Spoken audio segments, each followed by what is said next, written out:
What's up, guys? Welcome to a video that I've been planning on doing forever. I've always wanted to do this. I love music. I love vinyl records, vinyl community. Okay, don't freaking lynch me. All right, I love music, but I'm no expert. I don't know all the jargon and everything. So cut a guy a little bit of slack. All right, I'm gonna do my best. I know the difference between vinyl and records, but do I? Anyway, yeah. Got some B-roll here. I don't know if I'll need that. I might, but I'm excited. I'm really excited. I've been waiting to do this. If I had to count overall, maybe 75 to 100 vinyl I have. It might be less. I'm going to do two videos. This video right here is going to be, why am I nervous? Jesus. I'm doing this on StreamYard, but this isn't live, okay? This is Memorex. This is actually after the fact. So, two videos. One's going to be scores and soundtracks, which is what this one is. And then the next video is going to be just like general music. Okay. So anyway, some of these I might go down memory lane. Some of these I'm just going to breeze right by. All right. I don't want to waste your time, but really excited to be doing this. It's going to be a lot of fun. But yeah, if you can count how many I list here, put it down in the comments, okay? And maybe I'll give you like a future shout out or maybe a giveaway. I don't know. We'll figure it out. Okay, first one. Here we go. Out the gate. Superman, John Williams, the score. A big part of my childhood. But the first movie I ever saw in the theater was Superman 2.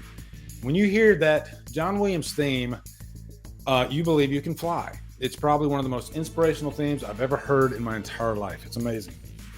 Superman. My second favorite superhero behind the Hulk. Absolutely love Superman. Next one, these are in no particular order, okay? It Follows. Absolutely adore this movie, but really adore this score by Disaster Piece. Really moody. I think it adds another layer to the movie, like in a big way, okay? Like if you didn't have this score, it's kind of like Halloween. If you didn't have the score, then it would only be half the movie. That's how important this score is. Here we go. Next one, Donnie Darko. Man, this movie really just kind of blew everybody's socks off, and it's one of those like sleeper hits that just kind of creeped on people throughout the years, and now it has like a bona fide cult following. This is the score, and I don't think I have the soundtrack. I do have the soundtrack on CD, or at least on digital, but this is the actual score, which is really nice, really haunting. Okay, next one, and I got to give a massive shout out to a dear friend, Beth. She is huge, to me anyway, in the vinyl community. She's like, she'll tell me she's not, but she's like an expert in the vinyl community. And she has hooked me up with a lot of great vinyl goodness. So I have to give her a special shout out. A lot of these you guys have sent me, and some I will remember, some I won't, because this has been years. But thank you all for sending me a lot of these. A lot of these I bought myself, but definitely wanted to give a special shout out to that for sure. This is the Mandy soundtrack. Johan Johansson, who passed away before the movie even came out, but really haunting soundtrack. You can't go wrong with Hellraiser, right? Christopher Young, iconic score. There's a lot of iconic movies, but not always. Did I have this? If I have this in front of here, can you hear me? I don't know. Yeah, maybe I should do that. Okay, yeah. Yeah, but most iconic movies seem like they have an iconic score to go along with it, and this is definitely one of them. And man, love this freaking artwork. I won't always show you like the record or the artwork on the disc. Did I call it a disc? See, the vinyl community's already pissed off at me. God, no, all right, damn it. All right, cool. Here we go. Black Christmas. I got this at Spooky Empire, the convention. I was just browsing through the records, and this really caught my eye. This is one of my all-time favorite films. Very unique score. Not your traditional synth type. It's very organic. They're like freaking raking forks and spoons across organ strings and just creepy shit. This is like, if you want to just get really down and dirty and creepy, this is your score, okay? And even the Silent Night song is creepy on this. Okay, Under the Skin. Under the Skin. Not necessarily. It's more of a sci-fi movie, but it's got a very haunting score. Last House on the Left. Somebody sent me this one. I want to say it was Jacob from Cinema Junkies. Okay, I tried to guess there, but this is a gift. It's Last House on the Left. Probably one of those scores that really throws you off when you first watch the movie. You're like, why does this music not really match up with the movie? But then it becomes a part of the movie the more you watch it, you know? And now I couldn't have the movie any other way. I'd have to have this score by David Hess. Okay, one of my all-time favorite scores, Goblin, Suspiria. Do I need to say anything about how wonderful this amazing score is? Wow. Goblin, you know, like Carpenter, they've given us so much. And speaking of Carpenter, he did not do this score. This is Ennio Morricone. Sacred Bones. See, it says Sacred Bones and Waxwork. So I can't remember if I got this from Sacred Bones and Waxwork. I can take this out. This is one that I will take out just because it's glorious. Like, look at that. Wow. And yeah, so you get two records, and just glorious. Okay. How do I hold that? If I wanted to do this like a thumbnail, would I go like this? Whoa. Okay, there we go. And aren't they doing another thing, maybe? Is it a remake? I can't remember. But really excited. Okay. Let's go down a John Carpenter trail here. And we got Lost Themes, which has some really choice tracks on it. These are themes that never made it to the cinema. And thankfully, John Carpenter released them. He has 3 of these, actually. Then these are the ones that I found at FYE. And it's like you get 2 songs. You get The Fog and you get, what's the other? Assault on Precinct 13. Okay, so yeah, Assault on Precinct 13, The Fog. And another one of these was Escape from New York and Halloween. You know, just, if vinyl on a budget, I guess. These are pretty cheap. I think these can be had for like, I don't know, $10, $15. And then more John Carpenter, the anthology. Now this is music from his movies. You can see there the track list, sort of. In the Mouth of Madness, Assault on Precinct 13, The Fog, Prince of Darkness, Santiago, Vampires. Oh, okay, cool. Escape from New York, Halloween, Pork Chop Express, They Live, The Thing, Starman, Dark Star, and Christine. I've never heard anything from Dark Star. I've never seen the movie, so I need to check that out.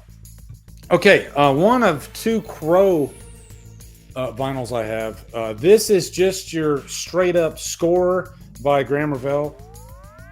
Probably one of the most important scores in my life. I love this movie so much, and a big part of it is the score. It's just sad. It's very, in a good way. It fits the mood of the movie, But there's also some really upbeat tracks on here too. When the Crow he's there on a mission. He needs to get down to business, and you have the music to support that as well. Another John Carpenter classic, Christine. I think this is Carpenter's most underrated score.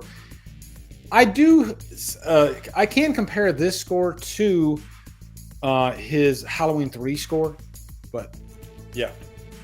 By the way, guys, why do I collect? Because everybody has a story, right? Like, why do you put in the comments? Why do you collect vinyl? I collect it because when I'm up here in my studio, I like to. Matter of fact, I can grab this. See, I knew there was a reason I did this, and I just like to have something playing when I'm getting ready to record. Because sometimes it takes me a good bit of time to record, so I like to have something on. And it could be music, it could be movie music, it could be movies music. What the hell am I talking about? It could be movie scores, it could be just general music. Okay, like I just had Kingdom Come, which that'll be in the other video. I was listening to Kingdom Come. I like finding those vinyls, records from my childhood, the 80s, stuff like that. So yeah, anyway, next one, Lost Boys. This is a 45. Would that be called a 45? I think it's called a 45. Yeah. But you get Cry Little Sister and I Still Believe on this, which is nice. Here's a good one. The Witch, or The Witch, however you want to call it. This movie's creepy as fuck, okay? And it's another one of those like Black Christmas where the music feels more organic and just scarier, I guess. Now, here's a soundtrack, Coal Miner's Daughter. Boy, this is a memory from my childhood, if there ever was one. I grew up, I remember my parents watching this movie all the time, and I love this movie. It's still one of my favorite biopics. And rest in peace, Loretta Lynn, who just passed away, I believe a couple weeks ago. So I guess this is kind of fitting. But yes, Sissy Spacek did such an amazing job on this movie. Very proud of her. Now, some of these are duplicates. I do have a couple. I might buy a second copy if there's maybe some scratches or it's not the best condition. So I have 2 copies of Rocky IV. All right. This is another one that's, big part of my childhood. I still listen to this to this day when I go for a run. It's great workout music, but it's also just great music. Rocky IV. Also, one of my all-time favorite movie posters right there.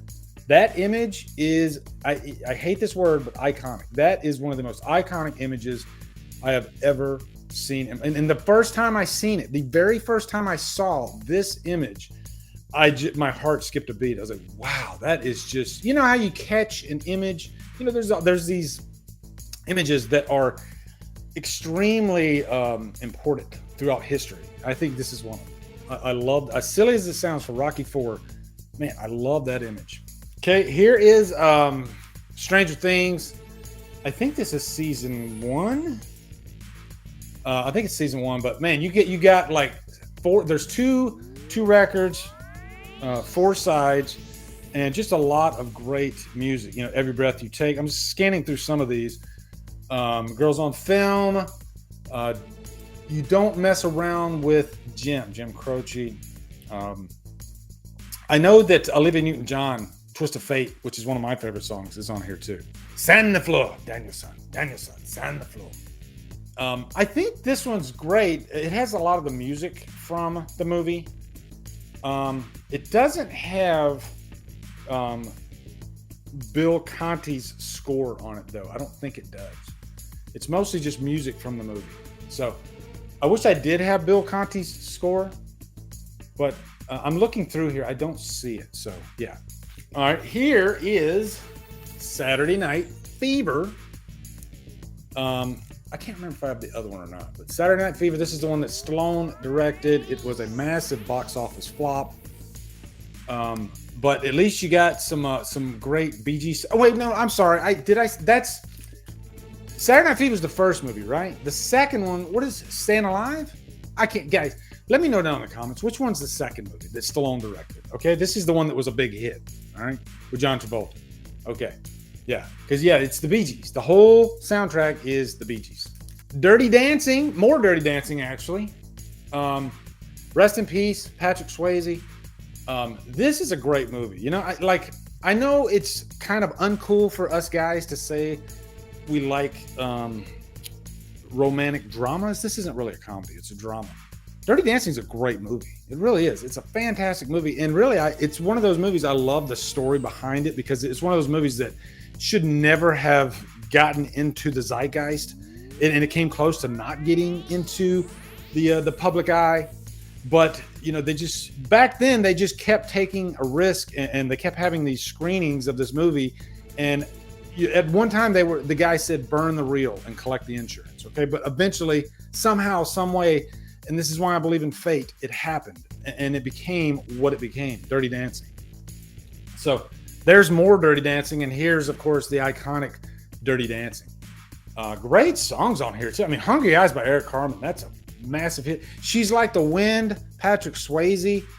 Man, who knew the guy? I mean, is there something that he could not do? He was so talented, but I would even say She's Like the Wind might be the best song on the soundtrack. He's that good. And that's another one of those stories where it almost didn't make the soundtrack. But I guess they needed a song, so it ended up making it. More John Travolta, Grease. Rest in peace, Olivia Newton-John. You always have my heart. I love Olivia Newton-John, and there's gonna be some more Olivia Newton-John love in these videos. Okay, Go-Go's. I just watched the Go-Go's documentary. Actually, really fun documentary. But fun is the word for the Go-Go's. If there's any music that I can classify as fun, it's definitely the Go-Go's. And Belinda Carlisle, her voice, just undeniable. You know, she's one of those rare talents that has that voice that either you have it or you don't, I guess. But she definitely has it. Another part of my childhood here. Dark side's going down, nothing is real. Man, Michael Pare. Women, were you in love with Michael Pare? Okay, and guys, he, I thought his career would go like, you know, he had a decent career, but just based on how good looking the guy was, you know. But this is a damn good movie too. There's like a mystery to this, to the story of Eddie and the Cruisers, you know. And back when I watched it, it was so good that you almost wondered if it was real, if it was based on a true story. But the music is great by John Cafferty too. But Michael Pare, his voice kind of fit with the singer, John Cafferty. And you believed it. Like when I was a kid, I believed that was Michael Pare singing. His voice kind of matched the songs. So yeah, great movie though. Great movie. The second one's worth watching if you're like a massive fan of the first. If not, you might want to skip it. But yeah. All right, here we go. Footloose, another classic movie that I love from the early '80s. Kevin Bacon. So many. This soundtrack was massive back in the day. Like, just, I mean, it really raked up. You know, it was one of those soundtracks that it was like, I don't have the facts in front of me, but I would guess that this was probably #1 for quite a few weeks, just based on the movie. You know, the freaking dancing out his rage in the warehouse, iconic scene. Never, man, I love that song. But yeah, great soundtrack. Another one, a lot of John Travolta love in here. Two of a Kind. You know, a lot of these guys, if you're wondering, like, Lee, where do you find these at if people don't send them to you? Look around to see if you have your local vinyl shops or record stores. See, I did it again. Damn it. The vinyl community, they're just going to freaking trash the fuck out of this video. Go to your record stores, all right? And you can dig up some good stuff, you know? Vinyl's back in a big way anyway, so yeah.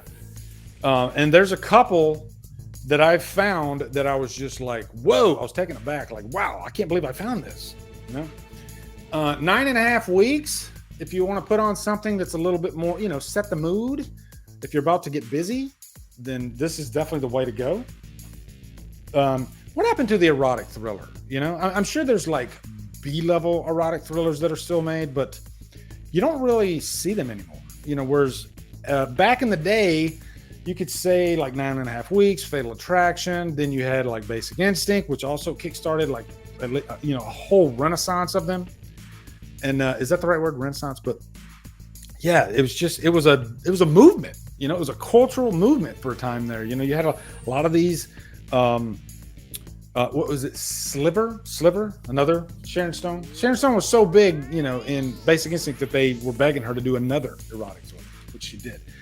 And Crossroads, a movie that nobody's probably heard of with Ralph Macchio, but they go to Mississippi, and I'm from Mississippi, so I love this movie. And the showdown between Steve Vai and Ralph Macchio at the end, which I heard Steve Vai actually played both parts, but is awesome. Like, so free, like chill bumps. It's one of those final acts. You're definitely going to get chill bumps.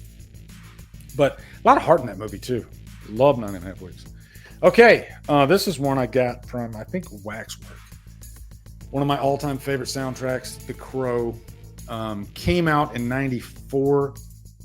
And this was shortly after Nirvana kind of took over. But even though grunge was in the air, this kind of presented another type of music. And, you know, a lot of these bands at the time I'd never even heard of. There's some stuff, you know, like Pantera and Helmet, some heavy stuff, but also some really dark gothic music on here. This is really where I discovered Joy Division, because Nine Inch Nails did a Joy Division cover. Dead Souls. And I started really getting into Joy Division because I knew James O'Barr was a massive Joy Division fan. Like, that was his favorite band. He even modeled Eric Draven's face in the graphic novel after Ian Curtis. So, yeah. And by the way, we got a Crow fan film coming out in a couple years. So we're at the beginning stages of that. Check my socials. You'll see all about that. But cool stuff coming. Here's another one I have. I didn't realize I had 2 copies until I went through all these just right before I did this. Oh, shit, I have 2 copies of Over the Top. Canon Films, guys. It's one of those Canon Films that they really just... This is kind of at the end of their run because they started spending way too much money on the talent. But I love Over the Top. As cheesy as it is, it's about arm wrestling. But you got some great music on this one. And it's one of those soundtracks. It's like music that is not, on your regular top 40 radio. It's music that's exclusively attached to this movie. Am I making any sense? Winner Takes It All, maybe a little bleeding out, but no, for the most part, when you hear any of these songs in this movie, you automatically think of Over the Top. Meet Me Halfway, baby, Kenny Loggins. And I love soundtracks that are just glued, imprinted on the movie itself, Case in point, Trick or Treat.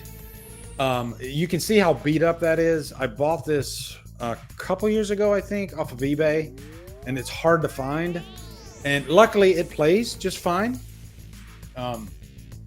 But one of my favorite childhood movies from the 80s, and Fastway, fantastic sound. Like, every song on this soundtrack is top freaking notch.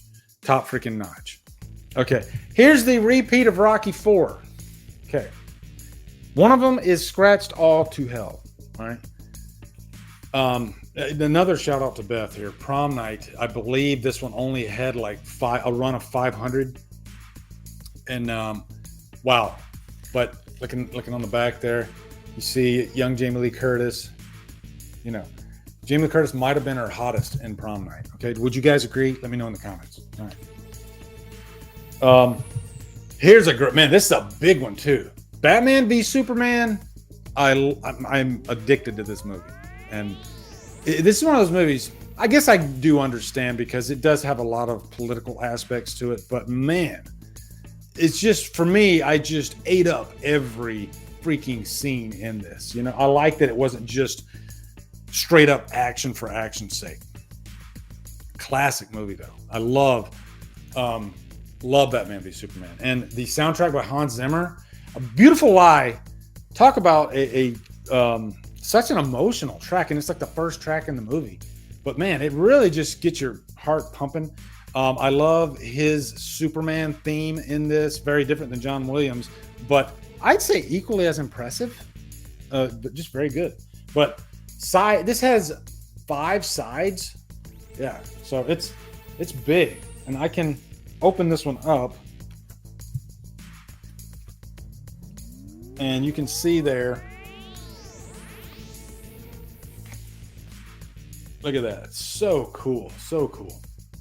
Can I even get it in there? Wow.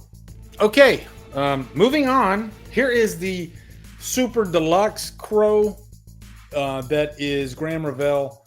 And for the first time, a lot of unreleased tracks were put on this. 2 records. So here's what the back looks like. Very nice. And this is one of the few I will actually show you what the record looks like. I don't show a lot of these, but that one's kind of cool. And another thing I love about these records is the packaging. Inside you'll have more, great images here, with Eric and Sarah. All right, Goblin, the zombie, or Dawn of the Dead. Goblin did the score for, I believe, both versions, and I have both versions. I have the Argento version, and I have, of course, the Romero version. But Goblin, I believe, did both movies, both versions. All right, here we go. The Runner. This is from a a little. It's a movie. It's like 50 minutes long that was on Shudder, and it's just one of those movies that's very intoxicating. And a big reason is because of this score. Intoxicating. That's just the word for it. But I love Boy Harsher. I love their music. They had a song in Halloween Ends, which was fantastic. Okay, and here's one I haven't even opened yet. This is the Tourist Trap score, and I need to open this up so I can listen to it. But that movie freaked me out because of all the mannequins, and I remember the music was just chilling, and haunting, and great stuff. You know, I love a good horror score. All right, here we go. Tenebrae. I think it's 3/4 of Goblin that did this one, but the Tenebrae came out in the 80s. Probably one of my favorite Giallo films. And the scene where the camera is panning alongside the building, and the score is so good. The music is so good. Got some Rocky stuff in here. I did Rocky 4. Here's Rocky 3. The first Rocky. Here is Army of Darkness. Now, someone did send this one to me, and this is the score. I'm trying to see who did the score to this movie. Yeah, Joseph LaDuca. Joseph LaDuca. Sorry, it's upside down. Yeah, Army of Darkness. Army of Darkness has some of my favorite movie lines. Like, right now, you're in charge of two things, Jack and shit, and Jack just left town. I waited forever for this one to find, because it was supposed to come out, let's just say like April of last year, and it kept getting delayed. Psycho Gorman. But just a really fun movie, energetic soundtrack. Heckin' Best, that is, of course, a standout track. Frig Off. Yeah, Frig Off, not Heckin' Best. Frig Off, yeah. Frig Off is so good. Now this, I'm going to cheat here. This is not a music record. This is actually a Laserdisc. This is the only Laserdisc I have. It's for Poltergeist. So it's in here. I figured I'll show it to you. There you go, Poltergeist. All right, now let's get to a particular franchise. This is all my Halloween vinyls. Okay, in no particular order. Rob Zombie's Halloween. Man, this. I think this was Sacred Bones. No, Waxwork. Waxwork outdid themselves with this one.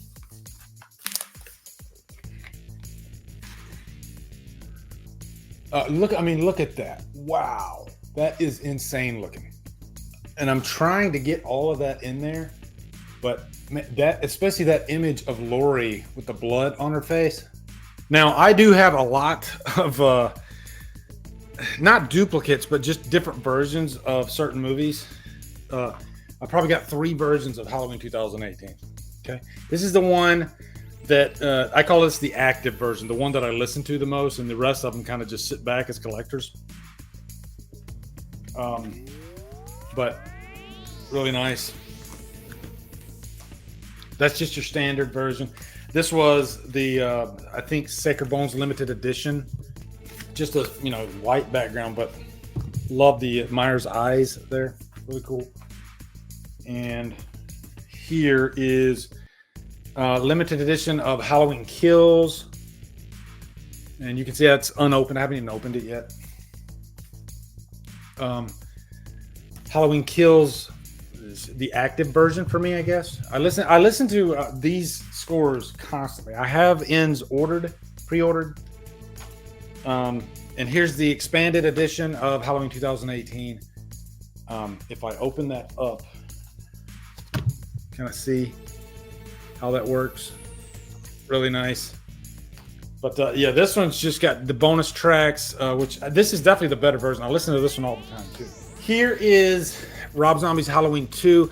I actually listened to this one quite a bit, and it's more like songs than it is score. I guess score music. What would you call it?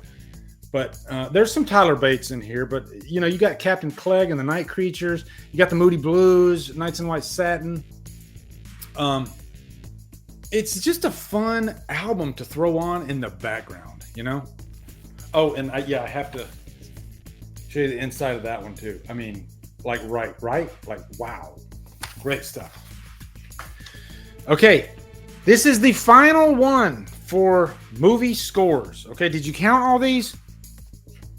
Look at this. This is the box set of the first 5 movies. It is gorgeous. Oh, wow. I mean, that alone is like thumbnail material. Here is the raindrop edition of John Carpenter's Halloween. Look at that, guys. Very nice. Very nice. You can see Myers on the back there. And yeah, just really like moody stuff.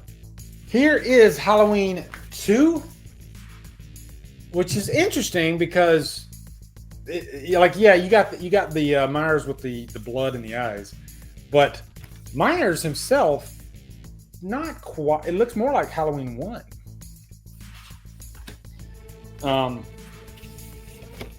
It's just another thing I love about vinyl is just the insides.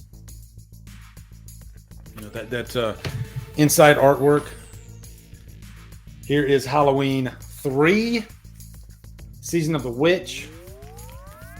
You know, each one of these has their own unique flavor to them. You know, the records. But yeah, this one, like you have this whole like outer box, and then the inner, and then you see like I'm losing it, but then you have, you know, you got the witch, and you see the bugs, the snakes. You know, just a lot of care goes into this stuff, and this is not stuff that you're going to see in like CDs. You know, they go that extra step. And by the way, I prefer the sound of vinyl. It feels it's there's a warmth to it, you know. So, and here is Halloween 4, The Return of Michael Myers. This is one I haven't even opened yet. You know what? Let's open it right here, right now. Mondo. This is the Mondo box set. And I mean, this is that opening of Halloween 4, you know, just how atmospheric it is. And Halloween 5. The vinyl community, are you mad at me because I'm taking the plastic off of these? I'm sure you are. But, you know, Halloween 5, look at that, guys. But more importantly, look at that. Wow. That is, like, that's an image you've never seen. I like when they think outside the box and show you an image that's not necessarily from the movie. It's even like fan art. Yeah, here's the inside. Loomis, go home, Michael, go home. I do a horrible Loomis. So that's it, guys. We did it. We did the scores and soundtracks. So this is where I'll stop it on this one. And then the next video will be for my general music, which is about the same, maybe a little less. But yeah, this was a lot of fun, guys. So look for that video. And be sure to come over to Killer Flicks, where we talk horror all day and every day. On Fridays, we do Free Fall Fridays. Follow me at DrumDums on my social. Support me on Patreon. Buy me a coffee. And guys, thank you so much for watching. Have a great day. DrumDum out.